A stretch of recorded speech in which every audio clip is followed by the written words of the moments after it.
It's always, I'm going to use the word interesting. It's always interesting when spring break and Holy Week overlap. And as a parent, I don't want to subject my children to any additional punishment for the fact that I am a pastor, being a preacher's kid, a PK, or for that matter, a church worker's kid, right, Andrew? Or a Chewok. I don't know. Isn't the easiest hand to be dealt. Especially when spring break and Easter or Holy Week overlap, because you can't go all out. You can't plan a big trip during those years. I saw some of y'all's social media posts. You were all over the place, beach, mountains, Europe, wherever it is you went. That's not really possible. Now, I will say, though, that doesn't mean if you work in the church that you just have to mope around the house all week and pressure wash pollen, or play pickup sticks, or whatever it is you do. I mean, if the schedule allows for it, then you can get away for a couple days. And that's what we did. We went for 3 days, Sunday afternoon to Wednesday morning. We went to the beach, because a little beach time is better than none at all. But I will say this about these beach trips. The road trip portion of the beach trip makes you question whether or not it is all worth it. Y'all know what I'm talking about. There are side effects to roughly 5 hours-ish spent in a vehicle in close quarters with those whom you hold nearest and dearest. Heightened blood pressure being one of them. And then sometimes you find yourself saying things you know you don't mean, but they make perfect sense at the time. Like, if you don't stop what you're doing, I'm going to throw you out of a moving vehicle and you will have to walk to the beach. There's also the inevitable earworm, because there's a song, usually a song, that gets played on repeat over and over and over again. For us, when our kids were younger, let's just say that I cannot hear the theme song to the Mickey Mouse Clubhouse without chills going up and down my spine and breaking out in a cold sweat. But for the most part, I will say this road trip was actually quite quiet. Kids have screens, and it afforded me a little bit of time to think. And if I'm being honest with you, to sermonize. I wanted to consider, as I was driving, just what I was going to say to you all this week on this particular Easter morning. But admittedly, my mind would wander, as it does, because you're driving and you see things. And my mind would wander to namely billboards. There are things you notice about billboards, like the fact that Buc-ee's gives you approximately 4 states heads up to consider stopping at one of their Texas-sized establishments. And Cracker Barrel. Cracker Barrel employs, I will say, an interesting advertising strategy on one of their billboards. The early service, I will say, had seen these. I'm guessing you have too. There's one particular billboard where there's a picture of eggs and bacon and some other breakfast accoutrement, and then there are the words right next to it, and the words say, not pictured, world's best pancakes. Yes, world's best pancakes. I don't want to critique the marketing reps of Cracker Barrel. They've had a rough year. But it would seem to me that if you really stand by your pancakes, there should be a picture of the pancakes on the billboard. Because nothing makes me want pancakes more than a picture of actual pancakes. And I also couldn't help notice this. And I say this about a state where I lived for 11 years. I love this state of Alabama. But I noticed that it has quite the passion for its legal community.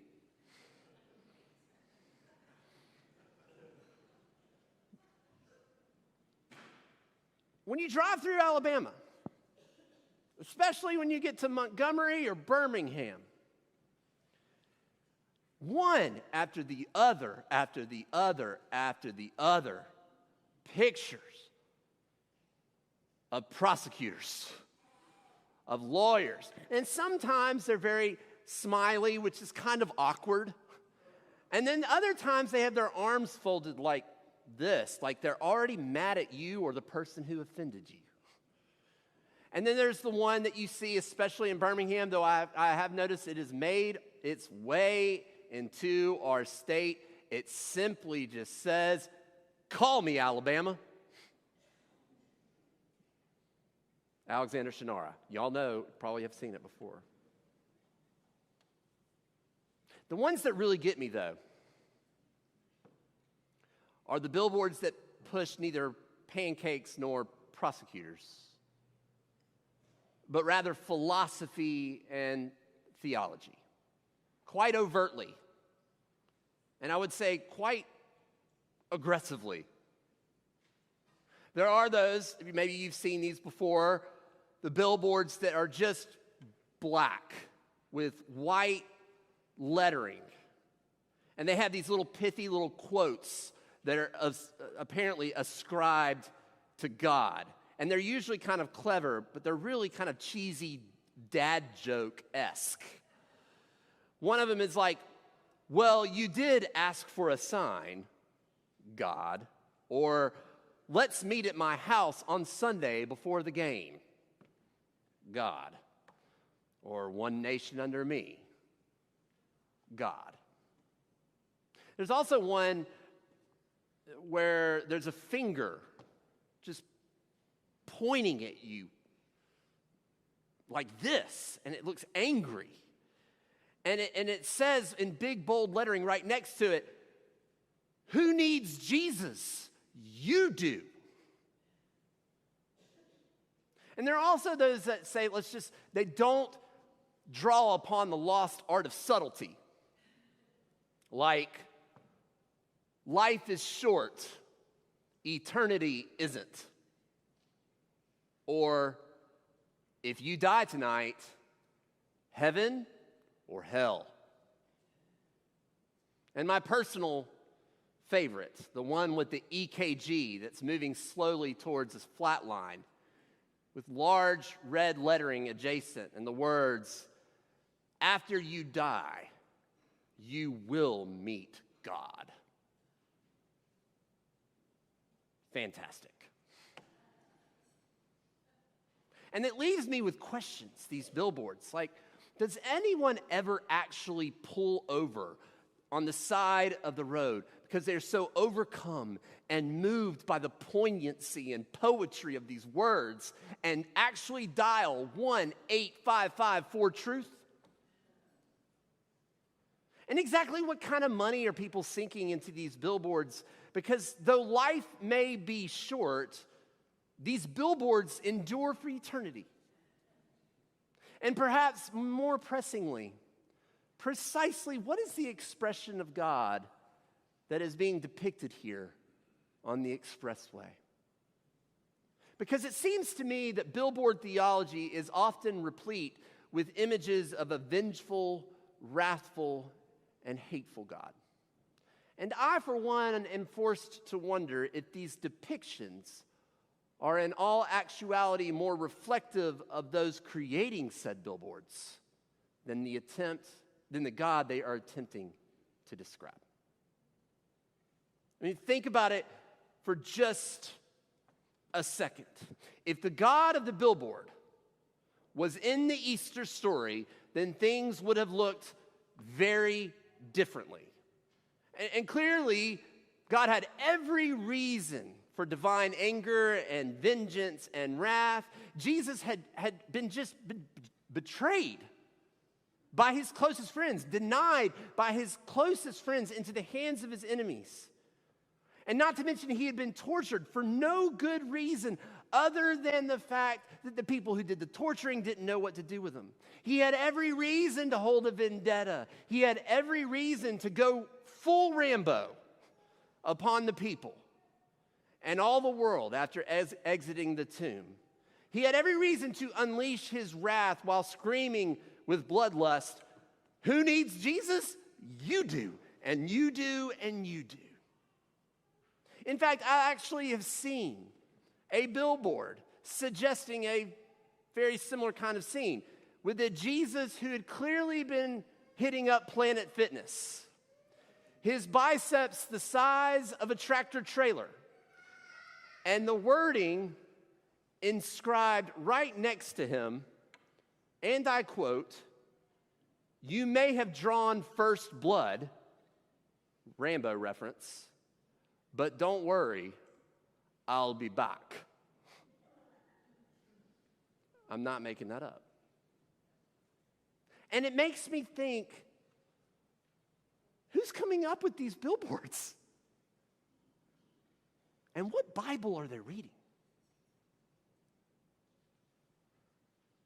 Jesus had every reason to be mad, but the Easter story doesn't show that. In fact, it is very different in all four. It is quite different than the Billboard theology in all four accounts.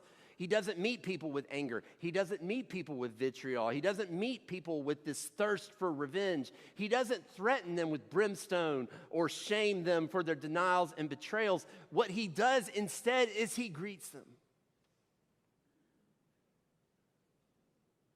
with questions. Why are you weeping? And an assurance. He's not here. And even a name, Mary. This isn't Billboard theology. It's love. And so I want to be very clear.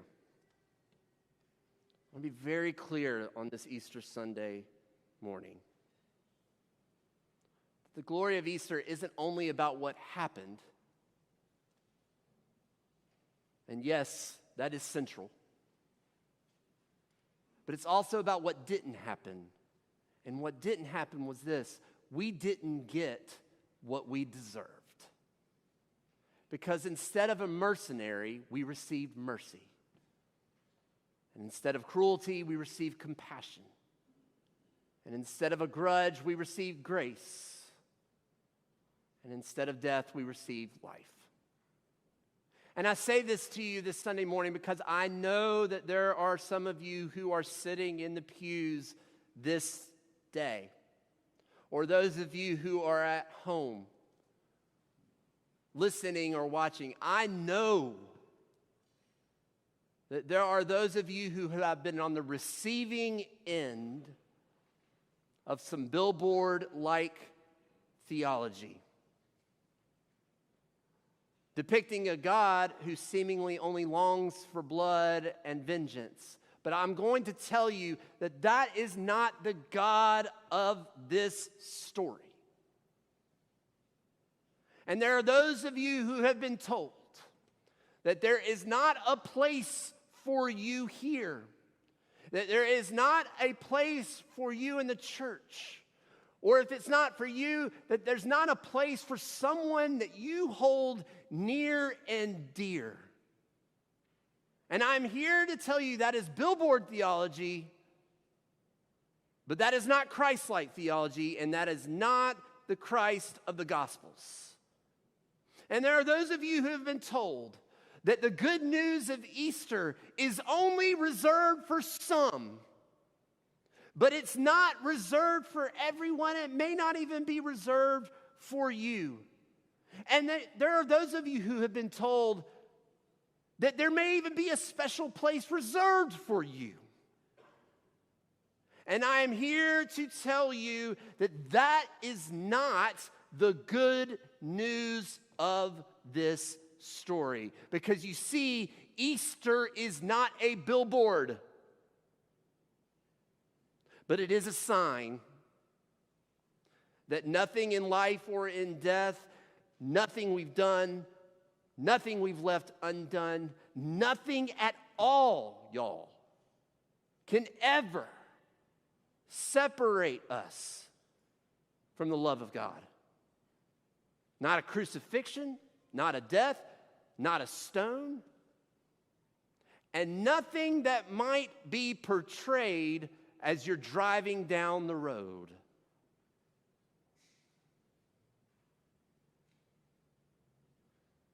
Life will go on for us all because of this morning.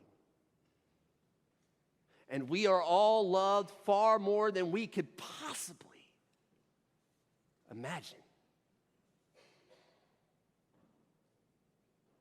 So thus saith the billboard, life is short, eternity isn't. And after you die, you will meet God. You know what I'd say to that?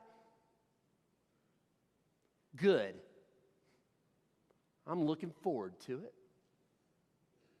As should we all. Because the tomb is empty. And we need not be